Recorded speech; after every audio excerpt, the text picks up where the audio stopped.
ने कुछ लोगों को रुलाया, काफी लोगों को दुखी किया, पूरा देश का मूड खराब किया, पर आज तक 4 सालों बाद हमें नहीं पता कि एग्जैक्टली क्या फेल हुआ। मैंने रिसेंटली जब इसरो चेयरमैन सोमनाथ सर को इंटरव्यू किया था तभी भी पूछा था कि एफएससी रिपोर्ट रिलीज होगा क्या, एफएससी मतलब फेलियर एनालिसिस कमेटी। तो उन्होंने कहा कि जो पब्लिकली जो एक्सप्लेनेशंस थे वो एडवोकेट है, पर वो नहीं थे, वो एक्सट्रीमली डम डाउन वगैरह थे, नहीं था, उसमें मजा नहीं आ रहा था। पर रिसेंटली कुछ चेंज हुआ और इसरो, वही सोमनाथ सर ने ही IISc Bangalore S Pradeep memorial lecture में उन्होंने एकदम डिटेल्ड, बहुत खूबसूरत, बहुत टेक्निकली डीप एक्सप्लेनेशन दिया कि क्या फेल हुआ, क्या चेंजेस किए उस चंद्रयान 3 में वगैरह। थैंक्स टू CNN18 जिन्होंने रिकॉर्ड करके डाला पब्लिकली हमें देखने। आज मजा आएगा, चलिए जानते हैं क्यों फेल हुआ। उससे पहले हमें 2 चीजें बेसिक समझनी होंगी, बहुत सिंपल। एक है एटीट्यूड। एटीट्यूड एक टेक्निकल टर्म है स्पेस इंडस्ट्री में जो रिफर करता है स्पेसक्राफ्ट कहाँ देख रहा है, कैसा ओरिएंटेड है, मतलब उसका पिच एंगल, याव वगैरह, रोल वगैरह क्या है। दूसरा पॉइंट है कि जब लैंडर नीचे आता है चांद पे, वो सीधा नीचे नहीं आ रहा है, वो एक कर्व पे आ रहा है। ठीक है, इसका मतलब क्या हुआ? इसका मतलब किसी भी पॉइंट पे लैंडर पे 2 वेलोसिटी से, एक है हॉरिजॉन्टल वेलोसिटी यानी वो कितने स्पीड से साइड की तरफ जा रहा है, और एक है वर्टिकल वेलोसिटी, वो कितना जल्दी नीचे गिर रहा है। अगर मैं आपको इसका वेक्टर प्रोडक्ट्स दिखाऊं तो एरोस से रिप्रेजेंट करूं तो इफेक्टिव वेलोसिटी मिलती है। अगर मैं इधर 1 कम करूं तो दूसरा क्या एंगल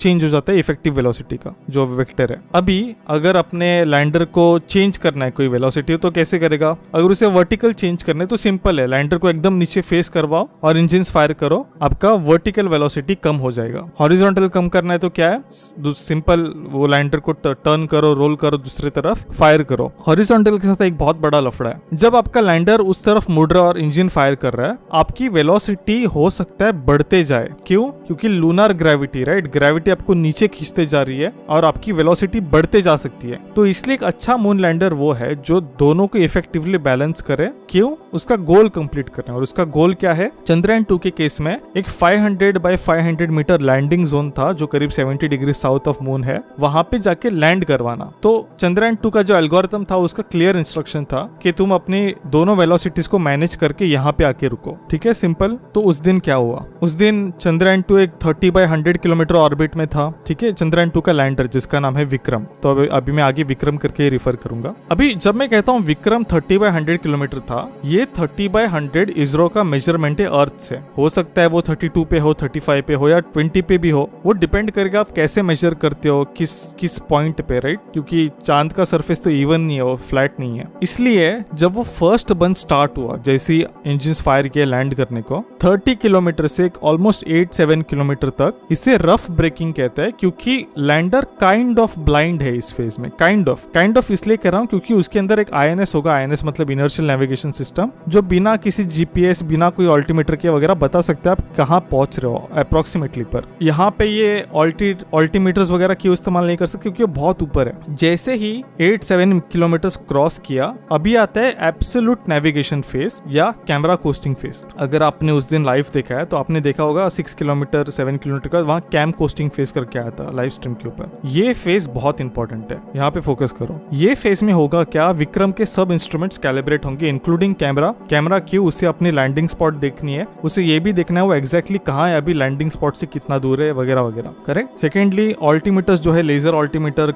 रेडियो ऑल्टीमीटर जो है चंद्रयान 2 के ऊपर, वो सब कैलिब्रेट होने हैं। हॉरिजॉन्टल वेलोसिटी कैमरास कैलिब्रेट होने हैं। ये सब इंस्ट्रूमेंट्स कैलिब्रेट होने हैं विक्रम के। यहाँ पे आने के बाद उसे काफी सारा डिटेल मिलेगा बहुत एक्यूरेटली लैंड करने के लिए। इसलिए इसरो ने क्या किया था? इसरो ने इसका एटीट्यूड लॉक कर दिया था। तो ऑलमोस्ट 7 से 4 किलोमीटर तक एटीट्यूड लॉक था, वो एक ही डायरेक्शन में फिक्स था। क्यों? ताकि कैलिब्रेशन स्मूथली जाए। अगर लैंडर हिलने लगा तो आपके कैलिब्रेशन शायद मिस हो जाए। यहीं पे चीजें और कोड वगैरह सब फट गया। वो क्यों फटा जानने से पहले हम, अगर सपोज ये फेज सक्सेसफुल होता तो आगे क्या होता? आगे वो जाता फाइन ब्रेकिंग फेज में, जहाँ पे करीब वो कुछ फ्यू किलोमीटर ऊपर होगा और वो स्लोली नीचे आने लगेगा 400 मीटर्स, और देखेगा कि उसका लैंडिंग लोकेशन अच्छा है कि नहीं। अगर अच्छा है, कुछ हैजार्ड नहीं है, बोल्डर वगैरह, तो लैंड करेगा, वरना एक नया लोकेशन ढूंढ के लैंड करेगा। अभी क्वेश्चन आता है क्या गलत हुआ वहां पे कैमरा कोस्टिंग फेज में? कैमरा कोस्टिंग फेज में 2 चीजें गलत हुई जो काइंड ऑफ इंटर रिलेटेड है। फर्स्ट चीज जो थी वो है कि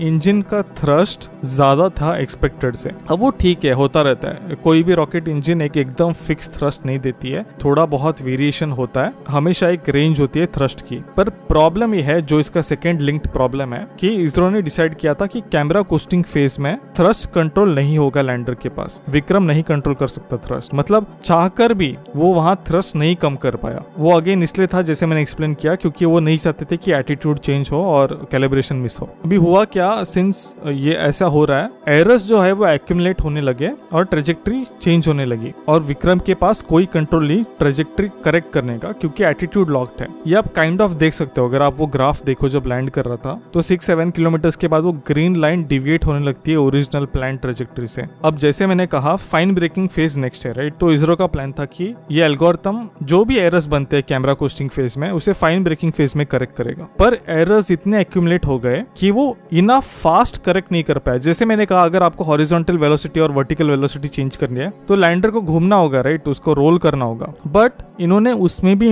एक आर्टिफिशियल लिमिट डाला था, वो था 10 डिग्रीज पर सेकेंड का एटीट्यूड चेंज। अब सिंस वो इतना स्लो घूमने वाला था, वो इनफ टाइम में चेंज नहीं कर पाया अपना एटीट्यूड और जो वेलोसिटी और वर्टिकल वेलोसिटी है वो। हॉरिजॉन्टल उसने काइंड ऑफ मैनेज की, पर वर्टिकल वेलोसिटी बहुत बढ़ गई थी। और उसके साथ एक और प्रॉब्लम था कि एक इंटरनल टाइमर था जो टाइम मेंटेन कर रहा था कि कितना टाइम बचा लैंडिंग के लिए, वो कुछ सेकंड्स ऑफ था, जिसके वजह से वो जल्दी बंद हो गया पूरा प्रोग्राम। तो सोमनाथ सर वो स्टॉक में कह रहे थे, अगर टाइमर के पास कुछ सेकंड्स एक्स्ट्रा होते तो शायद वो लैंड करता। तो वही, जैसे मैंने कहा, एल्गोरिथम डिजाइन ही ऐसा था, एक सक्सेस बेस्ड, जो उन्होंने कहा सोमनाथ सर ने, सक्सेस बेस्ड अप्रोच की लैंडिंग स्पॉट पे जाके कैसे भी करके लैंड करो। तो ऑफकोर्स फिक्सेस है, इसके साथ काफी सारे फिक्सेस है। फिक्सेस जानने से पहले अगर आपको अब तक एक्सप्लेनेशन वगैरह पसंद आया तो जरूर कंसिडर करो सब्सक्राइब करना। फिक्सेस काफी सारे हैं, उनमें से कुछ फिक्सेस ही मैं डिस्कस करूंगा। पहला तो ऑब्वियस वन यही है कि अपना लैंडिंग जोन बिगर कर दो। चंद्रयान 2 400 मीटर दूर जाके क्रैश हुआ लैंडिंग जोन से। अगर ये लैंडिंग जोन बड़ा होता तो शायद वो सक्सीड करता। चंद्रयान 3 के लिए